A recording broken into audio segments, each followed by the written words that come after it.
After failing to win support from the United Nations and the British public for military action in Syria, the Obama administration is just now trying what some lawmakers say it should have been doing from the beginning, making the case to the American people. Polls suggest winning public support will be an uphill climb. A new Reuters poll shows U.S. support for intervention has increased over the past week to 20%, up from just 9%, with more than half of Americans opposing intervention. Secretary of State John Kerry indicated Friday that the administration will try to convince the public and Congress that America has an obligation to act. The president asked all of us on his national security team to consult with the leaders of Congress as well, Kerry said. I will tell you that as someone who spent nearly 3 decades in the United States Congress, I know that consultation is the right way for a president to approach a decision of when and how and if to use military force. And I believe, as President Obama does,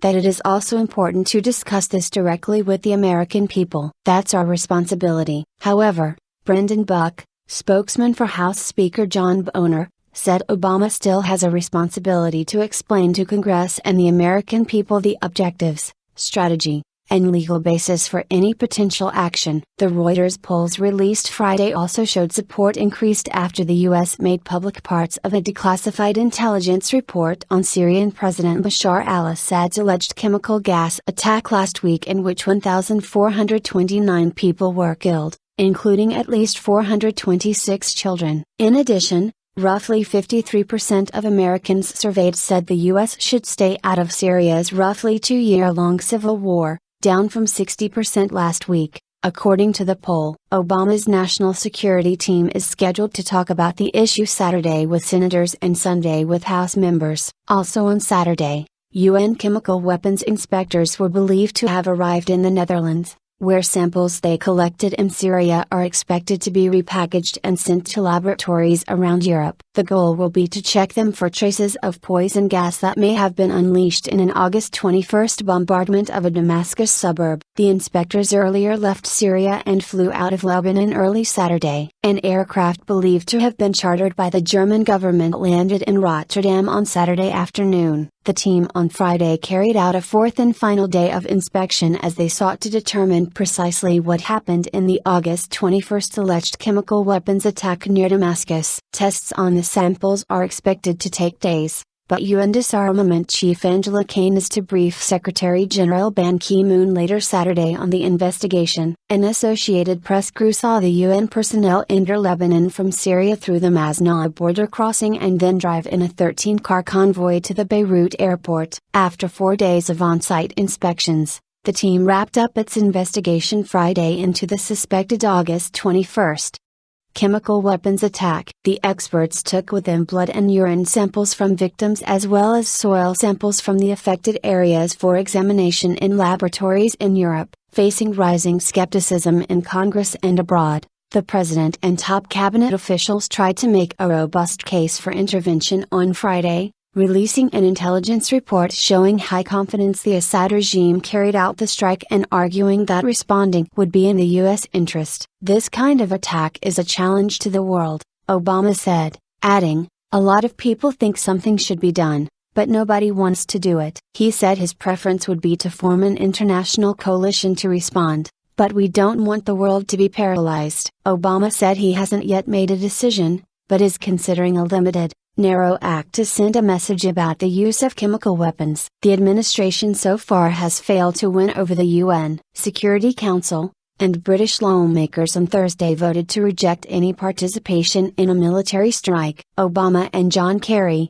though, indicated they were prepared to move forward and downplayed the importance of UN authorization. Obama charged that there is an incapacity at this point for the UN Security Council to act. Hours before the UN inspectors pulled out of Syria, Kerry said the probe would not implicate anybody, only confirm whether the weapons were used. By the definition of their own mandate, the UN can't tell us anything we haven't shared with you this afternoon or that we don't already know, Kerry said. Kerry was the most impassioned as he made the case for an unspecified intervention, saying there's no doubt the Assad regime was behind this crime against humanity. He cited the findings of the unclassified portions of the intelligence assessment, saying there's clear evidence chemical weapons were used by the Assad regime last week. "I'm not asking you to take my word for it," Kerry said, urging people to read the report. "This is what Assad did to his own people." Kerry called Bashar Assad a thug and a murderer who must not be allowed to escape retribution for the attack. The assessment claimed that Syrian chemical weapons personnel even spent the 3 days prior to the attack preparing for the strike. The personnel allegedly were operating in a Damascus suburb from August 18 until the day of the attack,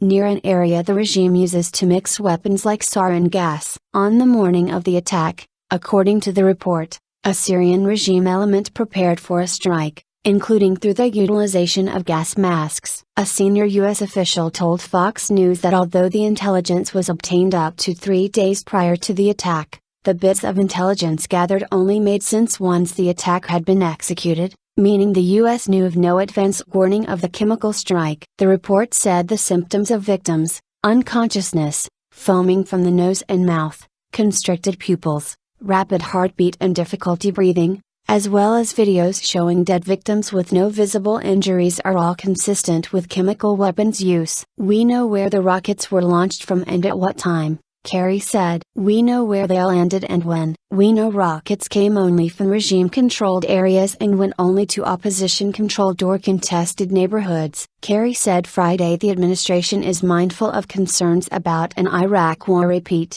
but he said this would involve no boots on the ground and bear no resemblance to Iraq, Afghanistan, or even Libya. "We know that after a decade of conflict the American people are tired of war. Believe me, I am too. But fatigue does not absolve us of our responsibility," he said. Meanwhile, U.S. Navy officials told Fox News that a Marine amphibious ship, the USS Antonio, has now joined the U.S. destroyers in the eastern Mediterranean. Senate Intelligence Committee Chairman Dianne Feinstein, D. California, said she agrees with Kerry that the world cannot let such a heinous attack pass without a meaningful response.